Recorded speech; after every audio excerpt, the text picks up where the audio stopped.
pengutusan oleh Bapak Pendeta Wilson Bavamenewi, Magister Teologi. Kepada Bapak silakan.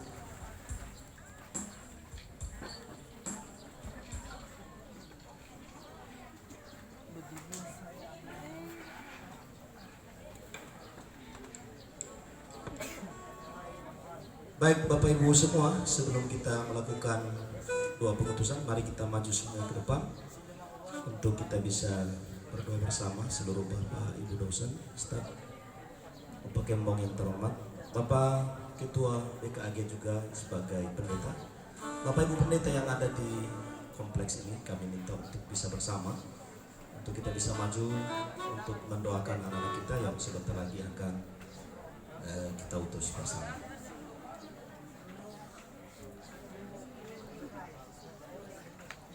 Mari Pak Ketua, sini aja Pak. Opa, kita bismillah aja.